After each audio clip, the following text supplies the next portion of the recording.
ඔන්න හයරනේ අපි ආව කොහෙද මේ ගුරුමාලැල්ලට. වාන ලස්සනගේ පාලමක් වගේ තියෙනවා. අහගෙන යන්න පාර ඔහොම තමයි තියෙන්නේ. පැත්තෙන් එන්න තියෙන්නේ. නෝ යන්න තියෙනවා මේ පාර.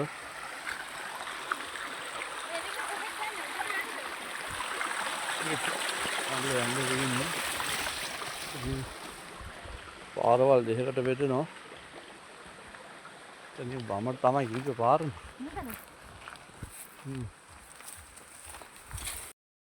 මේ විදියට පාර තියෙන්නේ.